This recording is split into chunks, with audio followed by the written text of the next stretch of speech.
Bienvenue sur notre chaîne. N'oubliez pas de vous abonner pour ne pas manquer les nouvelles vidéos. Bon visionnage. Je suis rentré chez moi après une journée épuisante au travail, prêt à me détendre et peut-être à passer une soirée tranquille. Dès que j'ai franchi la porte, la voix de ma femme a tranché l'air comme une lame affûtée. Elle se tenait près de la porte, son manteau déjà à moitié enfilé, l'air paniqué. « Nous avons un très gros problème », a-t-elle annoncé, son ton oscillant entre urgence et panique. Avant que je puisse comprendre ce qu'elle voulait dire par « très gros problème », elle a ajouté « c'est tellement énorme que je ne peux même pas le décrire à voix haute », et elle s'est dirigée vers la porte. Je me suis arrêté net, perplexe. Que s'est-il passé, ai-je demandé, essayant de garder un ton posé malgré les alarmes qui retentissaient dans ma tête. Elle s'est arrêtée un bref instant, a jeté un coup d'œil par-dessus son épaule et a dit « Je vais rencontrer quelqu'un de très important, il va nous aider à résoudre ça ». Ce fut tout ce que j'obtins avant qu'elle ne sorte précipitamment, me laissant à peine le temps de dire un mot de plus.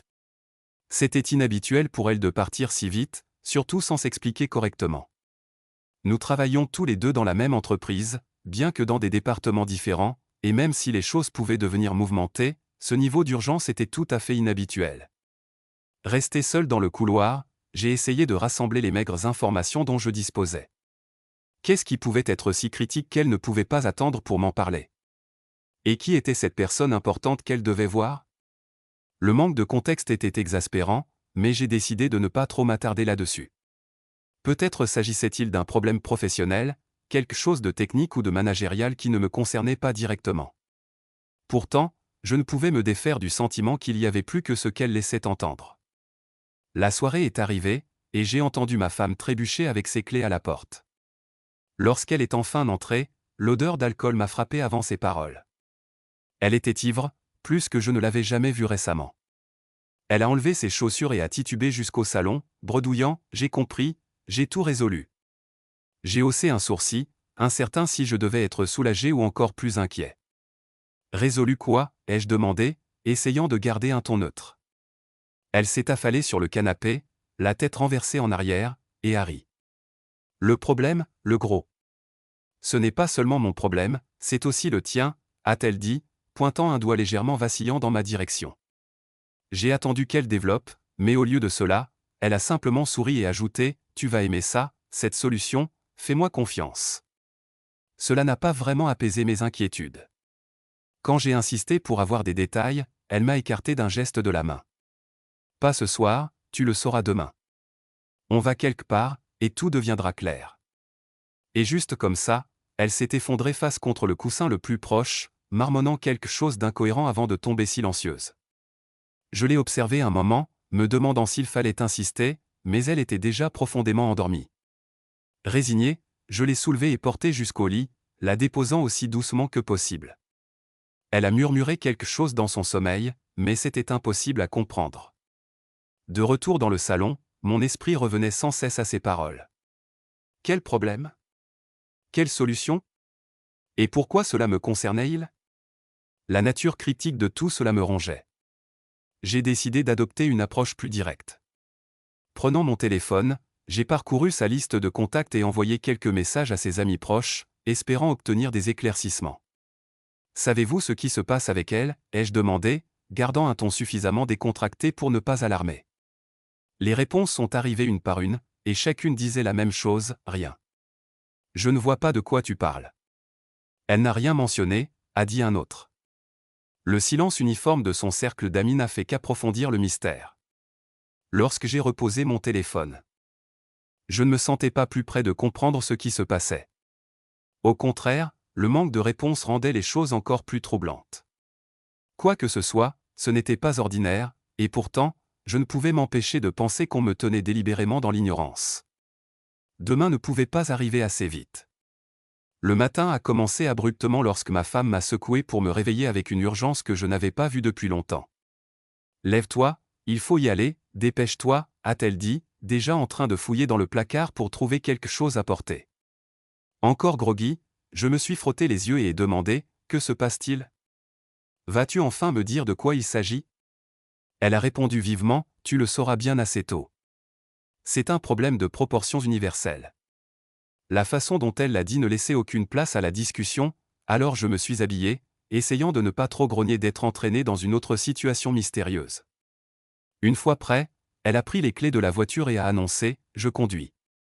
Je n'ai pas protesté, elle semblait bien trop tendue pour rester tranquillement assise sur le siège passager, et franchement, je n'avais pas envie de me disputer pour quelque chose d'aussi trivial. En quittant l'allée, j'ai essayé à nouveau d'obtenir des éclaircissements. Sérieusement, c'est quoi l'histoire? Elle m'a juste jeté un coup d'œil et a dit « Tu verras ». Ce fut le dernier mot sur le sujet pendant tout le trajet. Nous sommes finalement arrivés chez son ami, et il était immédiatement clair que ce n'était pas une simple visite. Des voitures étaient garées de haut en bas de la rue, et le bruit des voix résonnait de l'intérieur. En entrant, la scène était presque accablante. Un grand groupe de personnes, principalement des visages familiers de différents départements de notre entreprise, étaient rassemblés en discussion animée. C'était comme une conférence improvisée. Ma femme m'a conduit dans un coin tranquille, mais avant que je puisse poser une question, la salle s'est tue lorsqu'une personne s'est avancée pour s'adresser au groupe. Nous avons un problème sérieux, a commencé l'orateur, et la salle s'est penchée en avant pour écouter. J'ai échangé un regard avec ma femme, me demandant ce qui sur Terre pouvait justifier ce niveau de secret et d'urgence. Ils ont expliqué que le problème concernait l'organisation d'une fête d'entreprise secrète. Apparemment, l'idée était de créer quelque chose d'exclusif pour certains employés, tout en laissant le reste du bureau dans l'ignorance.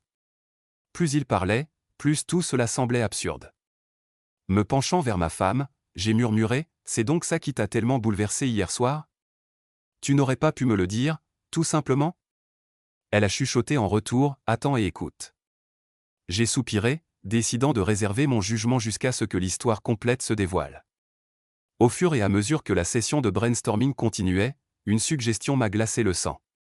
Le chef adjoint d'un département, un homme que j'avais toujours trouvé un peu étrange, a proposé « Pourquoi ne pas en faire une soirée échangiste ? Ajouter quelques concours intimes, garder ça piquant », a-t-il dit avec un sourire qui m'a donné la chair de poule.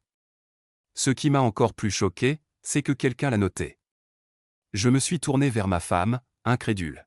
« Tu plaisantes, non ?» ai-je dit. Elle a juste soupiré et murmuré « Attends, ce n'est pas le point principal. » La conversation a dévié vers la logistique, et il est devenu clair que ma femme, ce chef adjoint et quelques autres étaient chargés de tout organiser. Le leader du groupe a conclu la discussion par un toast, et l'alcool a commencé à circuler tandis que les gens se détendaient. Le chef adjoint s'est approché de ma femme, parlant à voix basse d'un ton que je ne pouvais pas tout à fait entendre. Soupçonneux, je me suis rapproché. « De quoi s'agit-il » ai-je demandé.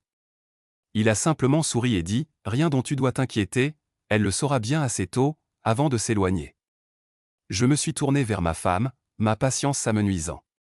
Tout ça ne me plaît pas. Surtout cette absurdité de soirée échangiste. Avez-vous tous perdu la tête? Elle m'a regardé avec un mélange de frustration et de résignation. Je ne suis pas d'accord non plus, a-t-elle dit, mais je dois prendre en compte l'avis de tout le monde. Ne t'inquiète pas, je m'assurerai que ça n'arrive pas. Ces paroles n'ont pas vraiment apaisé mes inquiétudes, mais pour l'instant, cela devrait suffire. Elle a pris son manteau et a dit « Rentrons ». Nous sommes rentrés chez nous dans un silence presque total, la tension dans la voiture assez épaisse pour être coupée au couteau. Je ne pouvais pas me débarrasser du malaise qui s'était installé dans ma poitrine après cette réunion bizarre. Ma femme semblait préoccupée, regardant par la fenêtre comme si elle était plongée dans ses pensées. Une fois à la maison, elle a disparu dans la cuisine pendant que je m'asseyais dans le salon, encore en train de tout assimiler. Avant que je puisse commencer à me détendre, son téléphone a sonné. Elle a répondu rapidement, son ton devenant plus formel. Il n'a pas fallu longtemps pour comprendre qui était à l'autre bout du fil, cet homme de la réunion, le chef adjoint avec ses commentaires douteux. Leur conversation a commencé de manière décontractée, mais s'est rapidement plongée dans des détails que je ne pouvais pas tout à fait saisir. 15 minutes ont passé, puis 30, et il parlait toujours. Après environ 1 heure, j'en ai eu assez. « Tu peux conclure » ai-je demandé, la voix ferme. Elle a levé une main, demandant de la patience, et a continué encore 10 minutes avant de finalement raccrocher. Quand elle a hung up, je n'ai pas perdu de temps. « De quoi pouvais-tu bien parler aussi longtemps » ai-je demandé. Elle a haussé les épaules, semblant légèrement agacée. « Juste des trucs d'organisation. On se retrouve demain après le travail pour tout revoir en détail. » Sa réponse semblait intentionnellement vague, alors j'ai insisté. « Quel genre de détails ? Elle a soupiré et dit, je ne sais pas encore. Il planifie quelque chose de gros. C'est inhabituel pour lui d'être aussi impliqué, alors je suis curieuse moi-même. Son nonchalance m'a irrité. Gros comme son idée géniale de ruiner la fête d'entreprise avec un thème échangiste, ai-je rétorqué. Elle m'a lancé un regard noir, sa patience visiblement à bout. Arrête de dire des bêtises, a-t-elle répondu sèchement. Ce n'est pas comme ça. Son ton était tranchant, mais cela ne m'a pas beaucoup rassuré. J'ai décidé de laisser tomber pour l'instant, mais tout cela ne me semblait toujours pas correct. Elle est partie se coucher peu après, me laissant seul avec mes pensées. Ce chef adjoint me mettait mal à l'aise, et pas seulement à cause de ses commentaires grossiers pendant la réunion. Il avait une réputation pour des blagues et des comportements inappropriés qui semblaient toujours frôler la ligne sans jamais tout à fait la franchir, du moins pas publiquement. Ça me dérangeait que ma femme semble si à l'aise de travailler avec lui, mais je ne voulais pas passer pour quelqu'un de trop contrôlant. Si ça ne tenait qu'à moi, elle n'aurait rien à faire avec lui du tout. Le fait que d'autres membres de son équipe lui envoyaient aussi des messages à propos de cette fête n'aidait pas. Ce n'était pas juste une personne suspecte, c'était toute une situation qui semblait bizarre. Mais que pouvais-je faire? Si j'insistais pour qu'elle se retire, cela ne ferait que créer plus de tension entre nous. Pour l'instant, tout ce que je pouvais faire était d'attendre et de voir où cela mènerait. Quelque chose dans la manière dont elle écartait mes préoccupations me donnait l'impression de ne pas avoir toute l'histoire. Quoi qu'il se tramait en coulisses, j'avais le sentiment que les choses allaient empirer avant de s'améliorer.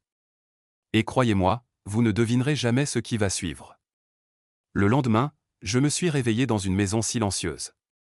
C'était mon jour de congé, mais ma femme avait du travail, alors j'avais l'endroit pour moi tout seul. Après un long étirement et un bâillement, je suis sorti du lit, prévoyant de profiter d'une matinée paresseuse. En passant devant l'armoire ouverte. Quelque chose a immédiatement attiré mon attention.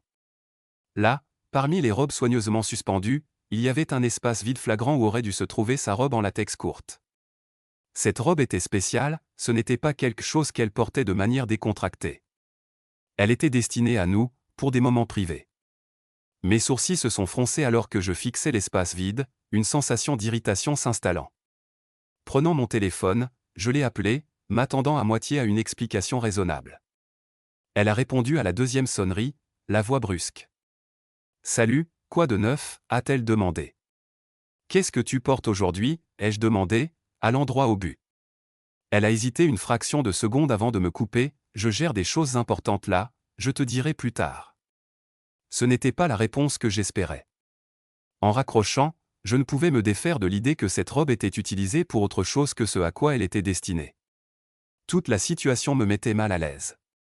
Le reste de la journée s'est déroulé sans incident. J'ai essayé de me distraire avec une émission, mais mon esprit revenait sans cesse à l'espace vide dans l'armoire. Cette robe n'avait rien à faire ailleurs qu'ici, et son attitude évasive ne faisait qu'ajouter à mon malaise. Chaque fois que je regardais mon téléphone, je débattais de l'appeler à nouveau, mais j'ai finalement décidé de ne pas le faire. La dernière chose que je voulais était de déclencher une dispute pour quelque chose qui pourrait avoir une explication simple, bien que je n'y croyais pas vraiment. Le soir venu, j'ai entendu sa clé dans la serrure. Elle est entrée, l'air fatigué mais sinon indifférente. J'ai décidé de ne pas attendre. « Où est la robe ?» ai-je demandé, gardant un ton posé. Elle s'est arrêtée, semblant légèrement prise au dépourvu, puis a répondu « Oh, ça ?» Une amie m'a demandé de l'emprunter. Son ton désinvolte n'a fait qu'attiser mon irritation. « Quelle amie et pourquoi ?» ai-je insisté. Elle a balayé la question d'un geste de la main. Ce n'est pas grave, elle en avait besoin pour quelque chose, et j'ai dit d'accord. Cette réponse ne me convenait pas, tu aurais pu me le dire, ai-je dit, essayant de contenir ma frustration. Elle a haussé les épaules, passant devant moi vers la cuisine. C'est juste une robe, n'en fais pas toute une histoire, a-t-elle dit. Mais ce n'était pas juste une robe, pas pour moi. Le fait qu'elle n'en ait même pas parlé avant que je ne la confronte me donnait l'impression qu'elle cachait quelque chose délibérément. Pour l'instant, j'ai laissé tomber, décidant de voir si elle offrirait plus de détails d'elle-même. Plus tard dans la soirée, alors que nous étions assis ensemble, j'ai essayé de ramener la conversation sur sa journée. Alors, quoi de neuf avec la planification de cette fête, ai-je demandé. Elle a soupiré, l'air véritablement fatigué. Il y a tellement de choses à gérer. Ce n'était qu'une réunion, il y en aura d'autres. Honnêtement, j'en ai marre. Son ton avait une pointe d'agacement, et je pouvais voir qu'elle ne voulait pas en parler davantage. Qu'est-ce que vous avez discuté aujourd'hui, exactement, ai-je demandé, refusant de lâcher prise. Elle m'a donné une réponse vague sur la logistique et les idées lancées, mais n'a pas élaboré. Quand j'ai insisté pour avoir des détails, elle a simplement secoué la tête. C'est trop à expliquer.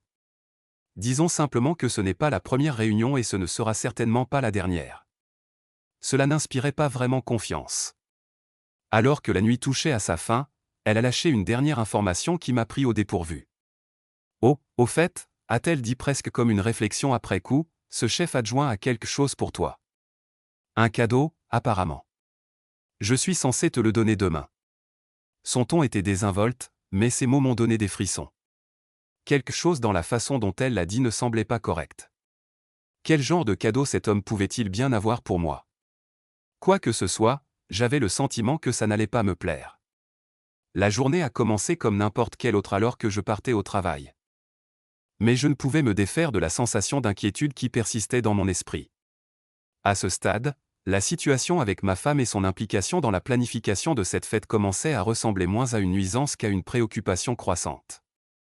Au travail, j'ai croisé le chef adjoint de son département à quelques reprises, et à chaque fois, il m'a lancé un sourire narquois qui ne faisait qu'alimenter mes soupçons. « J'espère que tu aimeras ce qui arrive », a-t-il dit à un moment donné. « Je te le donnerai maintenant, mais ce n'est pas encore prêt. » J'ai hoché la tête, gardant ma réponse brève, « Merci ». Intérieurement, je ne pouvais m'empêcher de penser qu'il y avait quelque chose de louche dans tout cela. Plus tard, en quittant le travail, j'ai vu ma femme dehors, en pleine conversation avec le même type. Mon estomac s'est noué, mais j'ai gardé mon sang-froid en m'approchant. « Qu'est-ce qui se passe ?» ai-je demandé, m'insérant dans la conversation. Ils ont tous les deux levé les yeux, et ma femme a répondu rapidement, « On passe juste en revue certains détails pour la fête, rien de majeur. » Le chef adjoint a ajouté avec un petit rire, « Juste des trucs d'organisation, ne t'inquiète pas, je n'aimais pas son ton, mais j'ai décidé de ne pas insister sur le moment. » En rentrant à la maison, ma femme a mentionné qu'elle rentrerait plus tôt que d'habitude ce soir-là. « Juste une réunion rapide avec les gars », a-t-elle dit. J'ai hoché la tête, bien que je ne sois pas convaincu. Plus elle essayait de minimiser les choses, plus j'avais l'impression qu'elle ne me disait pas tout. Je l'ai déposée et j'ai continué ma journée, essayant de chasser les doutes persistants. Ce soir-là, elle est rentrée plus tôt que prévu. Après un rapide « bonjour », elle s'est dirigée directement vers la douche. « Tu peux déballer mon sac pour moi » a-t-elle crié depuis la salle de bain. J'ai hésité un instant avant d'aller chercher son sac. En l'ouvrant, une longue boîte fine a attiré mon attention. Curieux, je l'ai ouverte et j'ai trouvé une note pliée dessus. Mon sang s'est glacé en la lisant. C'était une lettre d'amour, explicite et détaillée, décrivant tout ce que cette personne voulait faire avec ma femme. Mes mains se sont serrées en poing alors que je fixais la note, la colère bouillonnant juste sous la surface. Quand elle est sortie de la salle de bain, je n'ai pas perdu une seconde. « C'est quoi ça, bon sang ?» ai-je exigé, brandissant la note. Son visage est passé de la confusion au choc. « Je n'ai aucune idée », a-t-elle dit. Peut-être que quelqu'un l'a mise là pour plaisanter ou quelque chose comme ça. Son explication semblait faible, et je n'y croyais pas. « Si tu penses que je suis impliqué avec ce type, vérifie l'écriture », a-t-elle ajouté, visiblement frustrée. À contre-cœur, j'ai comparé la note à quelque chose que j'avais vu de lui auparavant. Elle avait raison, l'écriture ne correspondait pas, peut-être quelqu'un d'autre de mon équipe, a-t-elle suggéré. Il y a un gars qui part bientôt, ça pourrait être sa façon de faire une impression avant de s'en aller. L'explication ne me satisfaisait pas complètement, mais elle me donnait au moins matière à réflexion. Encore mal à l'aise, j'ai décidé de passer à autre chose et de me concentrer sur l'autre objet dans le sac, la boîte elle-même. À l'intérieur, il y avait une bouteille d'alcool coûteux, accompagnée d'une autre note. Celle-ci venait du chef adjoint et disait « Un petit quelque chose pour te mettre dans l'ambiance pour le grand événement ». Ma femme a jeté un coup d'œil et a haussé les épaules. « Oh, ça ? Il les donne à tout le monde impliqué. Juste un petit cadeau de fête, rien de plus. » Son attitude désinvolte m'a agacé, mais je l'ai laissé passer pour l'instant. Au moins, cette fois, son explication avait un semblant de sens. Au fil de la soirée, elle semblait se détendre, riant même un peu alors que nous parlions de choses sans rapport. Avant d'aller au lit, elle a mentionné une dernière chose, « Oh, au fait, je retrouve mon ami demain pour discuter de quelques détails supplémentaires. Juste un petit rassemblement rapide pour régler les dernières choses. Je savais, bien que le nœud dans mon estomac ne disparaissait pas, d'accord, ai-je dit. Je jouerais le jeu pour l'instant, mais les pièces s'additionnaient, et je n'aimais pas l'image qu'elles commençaient à former. Après une longue journée de travail, je suis enfin rentré, espérant un peu de paix et de tranquillité. Ma femme, comme d'habitude, était en retard. Je me suis installé dans mon fauteuil, décidant de passer le temps en vérifiant mes emails sur l'ordinateur portable. En ouvrant le navigateur, j'ai remarqué une série de recherches récentes qui ont immédiatement attiré mon attention. Les recherches concernaient des idées de fêtes à thème pour adultes, loin de ce que j'aurais attendu voir. Je suis resté là, fixant l'écran, mes pensées s'emballant. Quoi qu'il se passait, il était clair que ma femme et moi devions avoir une conversation sérieuse. Un peu plus tard, j'ai entendu la porte d'entrée s'ouvrir. Elle est entrée, non pas seule, mais avec une de ses amies. Ma frustration a grimpé en flèche. Je détestais gérer des affaires personnelles devant d'autres, et son timing ne pouvait pas être pire. Elles se sont dirigées vers le salon, discutant de manière animée. Je suis resté silencieux, attendant une occasion de soulever ce que j'avais trouvé. Alors qu'elles parlaient, leur conversation a glissé vers des sujets de plus en plus personnels. Elles ont ri à propos des relations, partagé des histoires sur le petit ami de son ami, et puis, à mon irritation croissante, ont commencé à discuter des détails de la fête à venir. Le programme est incroyable, a dit ma femme, pratiquement rayonnante. Je vais être épuisée, mais tellement heureuse quand ce sera fini. Je n'ai pas pu me retenir plus longtemps. Qu'est-ce qui est si excitant à propos de cette fête, ai-je demandé, essayant de garder un ton calme. Son ami est intervenu avant qu'elle ne puisse répondre. Oh, tu le sauras bien assez tôt. C'est demain, après tout, a-t-elle dit avec un clin d'œil qui n'a fait qu'empirer les choses. Demain, ai-je demandé. Vous coupez ça de près pour quelque chose qui n'est pas complètement préparé. Elles ont toutes les deux haussé les épaules, écartant mon inquiétude. On a toute la nuit pour finaliser tout, a dit son ami de manière désinvolte.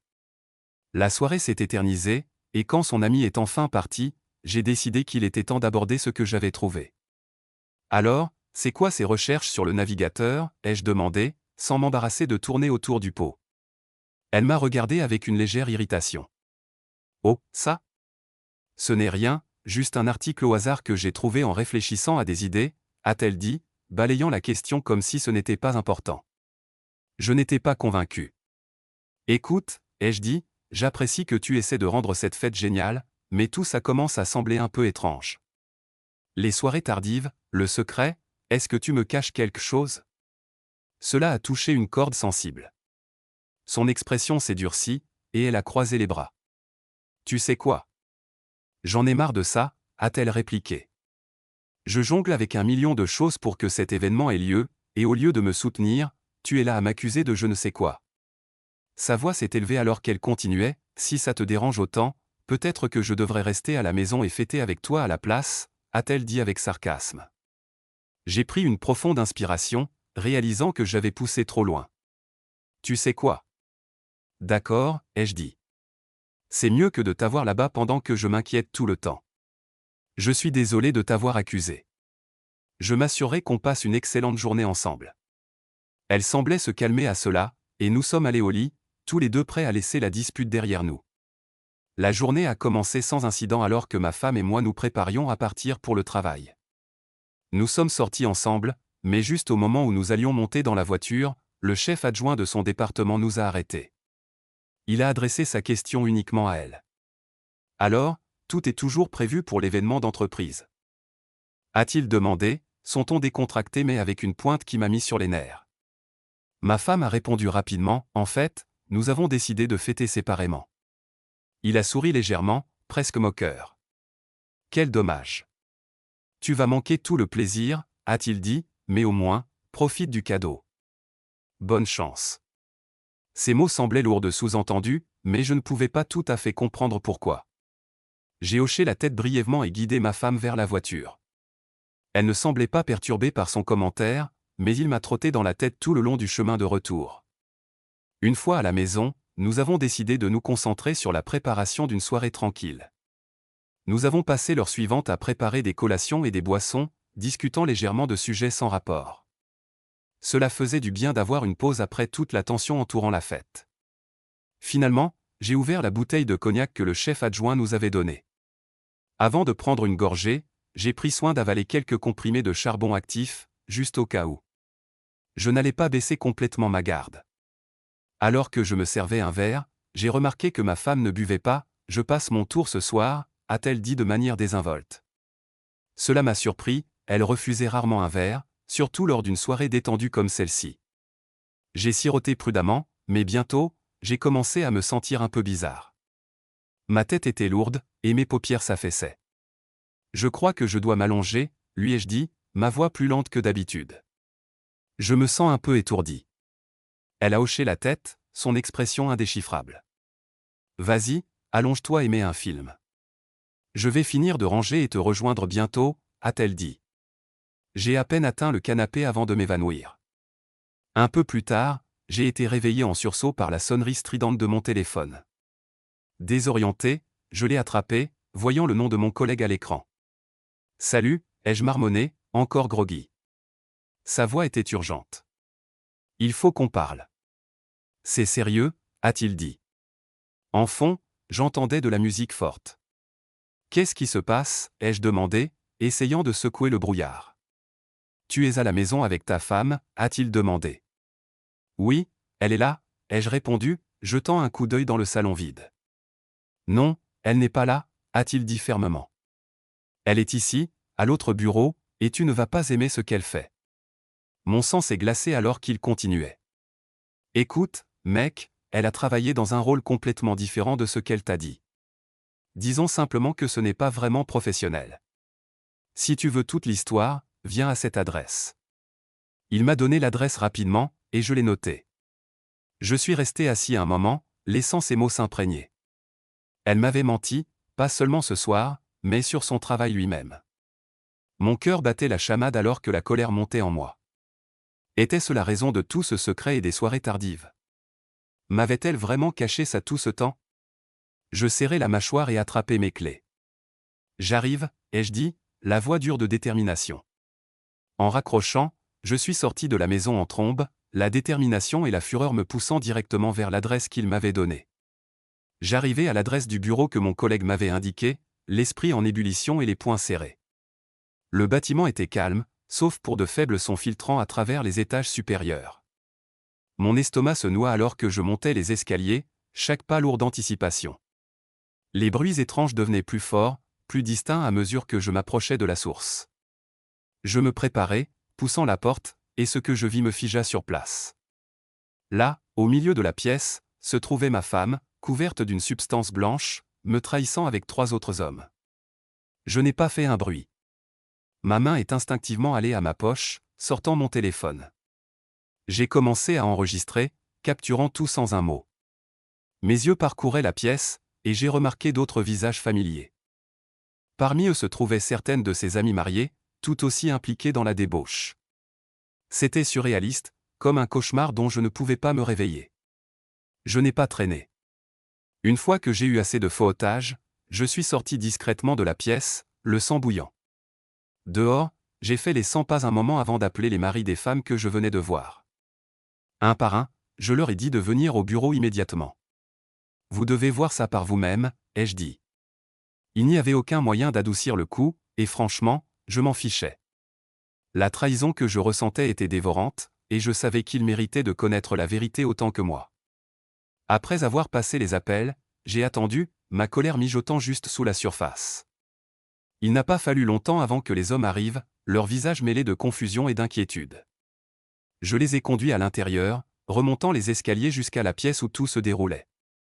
La porte s'est ouverte d'un coup, et leurs expressions sont rapidement passées au choc et à la rage. « C'est quoi ce bordel » a crié l'un d'eux, sa voix résonnant dans la pièce. Les coupables se sont figés, leurs visages mêlant surprise et peur alors que nous faisions irruption. Le chaos a éclaté presque immédiatement. L'un des maris s'est jeté sur un homme, les poings volants, et il n'a pas fallu longtemps pour que nous nous joignions à lui. Mon attention était concentrée comme un laser sur les hommes avec qui ma femme avait été. Chaque coup était alimenté par la trahison que je ressentais, chaque coup était un exutoire à la colère qui s'était accumulée pendant des semaines. Le chef adjoint a tenté d'intervenir, s'avançant les mains levées. Calmez-vous tous, a-t-il dit. Peut-être que vous devriez nous rejoindre à la place. Son sourire suffisant était la goutte d'eau, et j'ai été le premier à lui asséner un coup en plein visage. La pièce s'est transformée en chaos total alors que nous nous battions pour restaurer un semblant de dignité, ne serait-ce que pour nous-mêmes. Finalement, la bagarre s'est calmée, et nous avons commencé à rassembler nos femmes, les éloignant de la scène. Ma femme a protesté alors que je la traînais vers la sortie. « Qu'est-ce que tu fais, bon sang » a-t-elle crié. « Tu gâches tout. » Ces mots n'ont fait qu'attiser ma colère. « Monte dans la voiture » ai-je répondu sèchement, refusant d'entrer dans son jeu. En rentrant, elle n'a pas arrêté. « T'es tellement ennuyeux » a-t-elle craché. « T'as gâché tout le plaisir parce que tu ne peux pas gérer un peu d'excitation. » Je serrai le volant, retenant les mots que je voulais dire.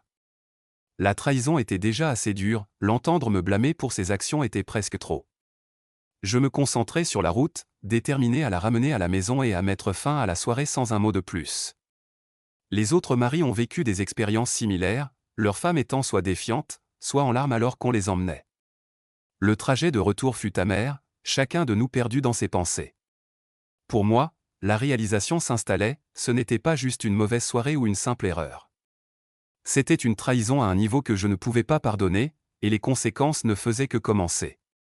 Le trajet de retour fut silencieux, à l'exception des soupirs occasionnels d'indignation de ma femme. Je sentais ma colère mijoter, menaçant de déborder à tout moment. Dès que nous sommes entrés dans la maison, je n'ai plus pu me retenir. « Donne-moi ton téléphone » ai-je exigé, ma voix dure comme l'acier. Elle m'a lancé un regard noir, aussi défiante que jamais. « Non » a-t-elle répondu, jetant son téléphone au sol. Il a heurté le sol avec un craquement, l'écran se brisant, mais je m'en fichais.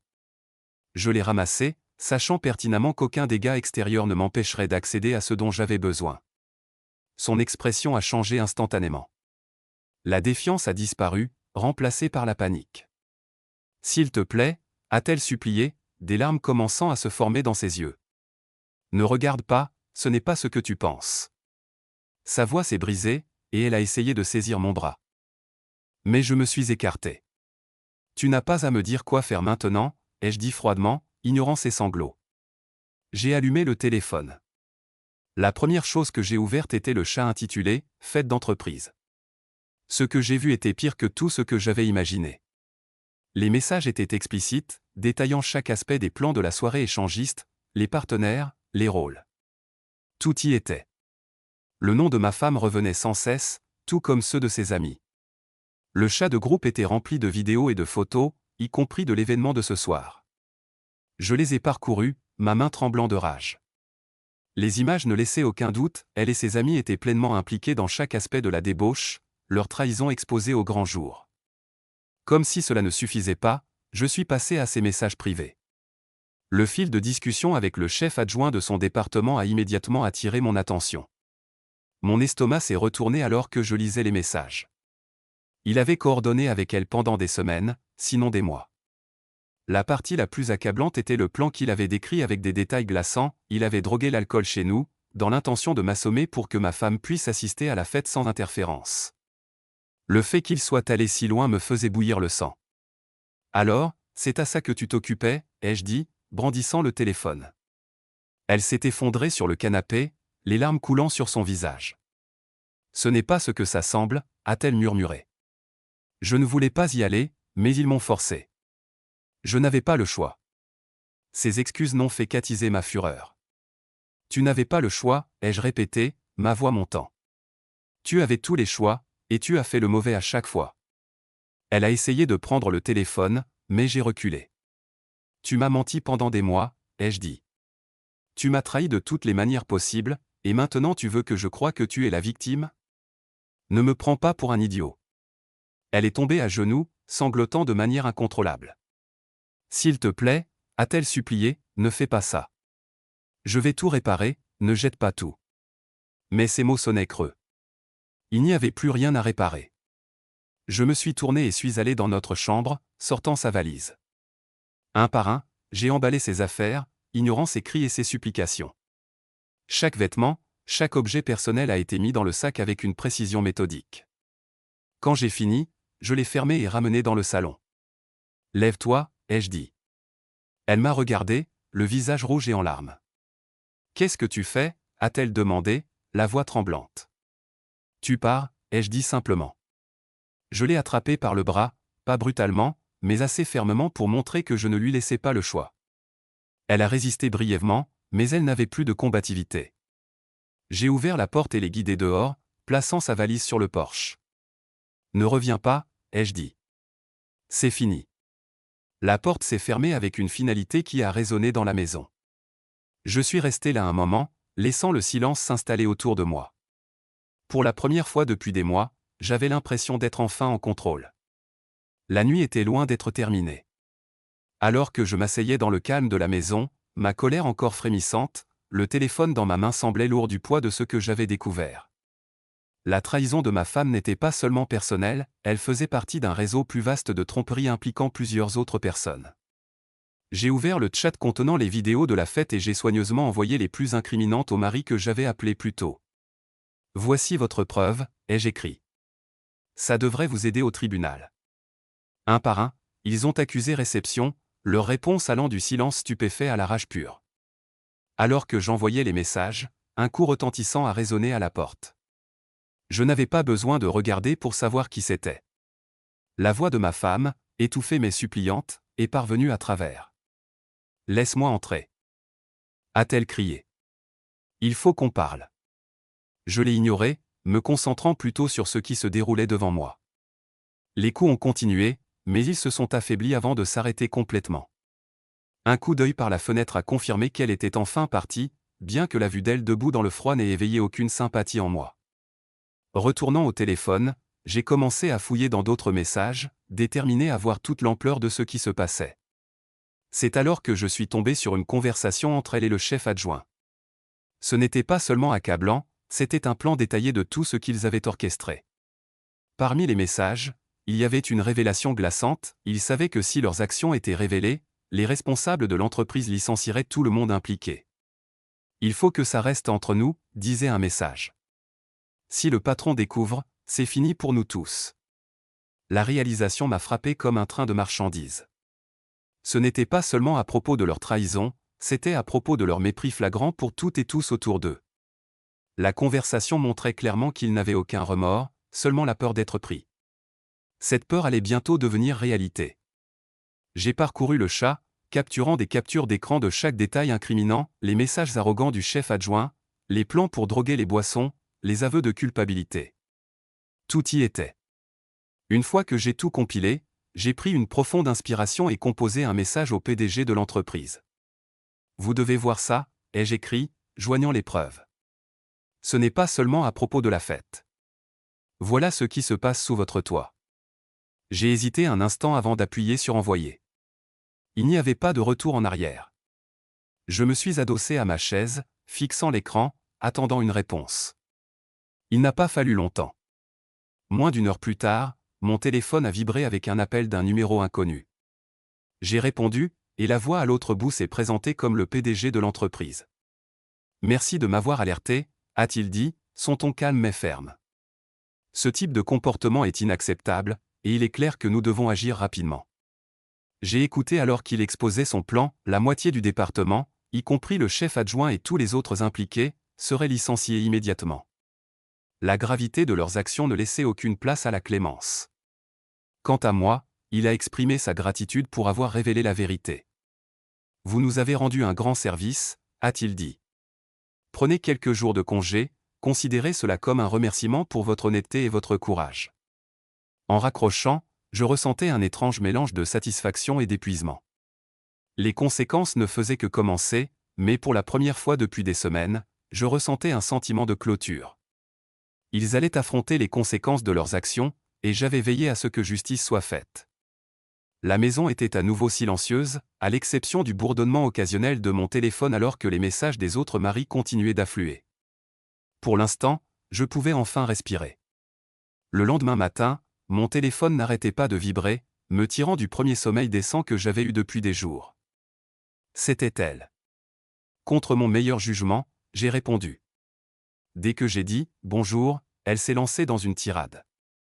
T'es la pire personne que j'ai jamais connue, a-t-elle crié. Tu as une idée de combien de personnes ont perdu leur emploi à cause de toi? Sa voix était pleine de venin, mais tout ce que je ressentais était un détachement froid. Je l'ai laissé finir avant de répondre calmement, c'est exactement ce que je voulais. Qu'ils trouvent d'autres endroits pour leurs mensonges et leurs trahisons. Mes mots semblaient avoir touché une corde sensible, car elle a raccroché sans un mot de plus. J'ai posé le téléphone, ne laissant pas son éclat me secouer. Au lieu de cela, j'ai appelé mon avocat. Je veux demander le divorce, ai-je dit sans hésiter. L'avocat a posé quelques questions sur la situation. Et je lui ai tout expliqué brièvement mais clairement. Il m'a assuré qu'il commencerait les démarches immédiatement. Dès que l'appel s'est terminé, je suis passé à la tâche suivante, sécuriser ma maison. J'ai changé toutes les serrures, sachant pertinemment qu'elle pourrait essayer de revenir. C'était mon espace maintenant, et je ne lui permettrai pas de le perturber davantage. Avec son départ, j'ai commencé à évaluer la situation de manière plus pratique. Elle était partie avec rien d'autre que les vêtements qu'elle portait, et tout le reste, de sa voiture à ses affaires, était toujours sous mon toit. Légalement, tout m'appartenait. La maison était à mon nom, tout comme sa voiture. Ce n'était pas un plan sournois de ma part, elle n'avait jamais pris la peine de s'occuper des papiers ou des détails, me faisant toujours confiance pour gérer. À l'époque, je pensais que c'était juste sa façon de simplifier les choses. Maintenant, cela semblait être une sauvegarde dont je n'avais pas réalisé avoir besoin. Certains pourraient me qualifier de mercenaire pour conserver ses actifs, mais je voyais les choses différemment. Elle n'avait montré aucun égard pour notre mariage, alors pourquoi devrais-je lui faciliter les choses maintenant? La voiture a été la première chose que j'ai réglée. Elle était dans l'allée, un rappel constant de sa présence. J'ai contacté un acheteur que je connaissais et organisé une vente rapide. En quelques jours, la voiture était partie, et l'argent était sur mon compte. Cela semblait être un petit pas, mais significatif, vers le fait de passer à autre chose. Le reste de ses affaires était une autre histoire. Des boîtes de vêtements, de bibelots et d'objets personnels encombraient la pièce de rechange. J'ai envisagé de les lui envoyer, mais l'idée de faire un effort pour elle me semblait risible. Au lieu de cela, j'ai décidé qu'ils pouvaient rester là où ils étaient jusqu'à ce qu'elle trouve comment les récupérer elle-même. Ce n'était plus mon problème, et je n'allais pas en faire un. Ma propre voiture, une possession précieuse pour laquelle j'avais travaillé dur, était une autre affaire. Je ne prenais aucun risque avec elle. Je l'ai déplacée dans le garage, la verrouillant solidement et vérifiant 2 fois que les caméras de sécurité fonctionnaient. Elle avait perdu le droit de toucher quoi que ce soit qui m'appartenait, et je n'allais pas la laisser profiter de ma confiance à nouveau. En regardant autour de la maison, je ressentais un étrange mélange de vide et de soulagement. Le silence était lourd, mais il était préférable au chaos qu'elle avait apporté dans ma vie. Je savais que ce n'était que le début des changements que je devais faire, mais c'était un début. Vendre sa voiture et sécuriser la mienne semblait être une reprise de contrôle, un pas vers la construction d'une nouvelle vie sans elle. À la fin de la semaine, sa voiture n'était plus qu'un lointain souvenir, et la mienne était en sécurité sous clé. J'avais fait les premiers pas pour me distancer d'elle et de tout ce qu'elle représentait. Il y avait encore un long chemin à parcourir, mais pour la première fois depuis longtemps, j'avais l'impression d'aller dans la bonne direction. Les démarches de divorce ont commencé comme une tempête à l'horizon, avec ma femme arrivant au tribunal, toute griffe dehors. Elle s'est peinte comme la victime, affirmant que j'étais un homme cruel qui l'avait jetée dehors sans réfléchir. Elle m'a qualifié d'abuseur, m'accusant d'avoir volé sa voiture et de l'avoir laissée sans rien. Ses arguments étaient dramatiques, mais il manquait de substance. Chaque mot qu'elle prononçait ne faisait que souligner jusqu'où elle était prête à aller pour rejeter la faute. Elle n'a pas arrêté là. Elle a essayé de convaincre le tribunal en m'accusant d'avoir ruiné sa vie et la carrière des autres. Il a détruit la moitié du bureau, a-t-elle gémi, tout ça à cause de sa jalousie et de sa paranoïa. Ses tentatives de tordre la vérité étaient presque risibles. Je suis resté silencieux, la laissant s'enfoncer davantage avec chaque affirmation exagérée. Quand mon avocat s'est enfin levé, les vraies preuves ont été révélées. Nous avons présenté tout, les vidéos, les messages, les documents. Tout était irréfutable. Le tribunal a vu le chat de groupe détaillant la soirée échangiste, les plans explicites, et même les aveux de m'avoir drogué. Les messages du chef adjoint et les propres mots de ma femme ont scellé son sort. De plus, chaque bien, y compris la maison et la voiture, était légalement à moi. L'expression du juge devenait plus sévère à chaque pièce de preuve que nous soumettions. Mon avocat a démantelé ces accusations avec aisance, soulignant les incohérences dans son histoire et les preuves accablantes contre elle. Quand elle a prétendu que j'avais tout pris d'elle injustement, il a simplement présenté les documents montrant que chaque actif avait toujours été à mon nom. À la fin de l'audience, il était clair pour tout le monde dans la salle que son cas n'avait aucun fondement. Elle était entrée en s'attendant à de la sympathie, mais elle est repartie sans rien. Le tribunal a statué entièrement en ma faveur. Elle n'avait aucune revendication sur la maison, la voiture ou tout autre actif. Mais cela ne s'est pas arrêté là. Mon avocat avait également intenté une action séparée contre elle et le chef adjoint pour avoir drogué ma boisson. Les preuves étaient solides, et le tribunal leur a ordonné de payer une somme substantielle en dommages et intérêts. Son humiliation était complète, et elle n'avait d'autre choix que de retourner vivre chez sa mère et de repartir de zéro. Regarder ses difficultés à accepter les conséquences de ses actions m'a donné un sentiment de clôture. Elle avait passé tellement de temps à essayer de manipuler et de tromper, pour se retrouver complètement exposée. Pendant ce temps, le chef adjoint faisait face à sa propre part de conséquences. Les dommages à sa réputation et à ses finances étaient irréversibles. C'était une justice poétique, et je n'aurais pas pu demander un meilleur résultat. Avec les batailles juridiques derrière moi, j'avais enfin l'espace pour respirer et réfléchir à tout ce qui s'était passé. Des amis et collègues m'ont contacté, certains offrant leur soutien, d'autres cherchant des détails sur le scandale.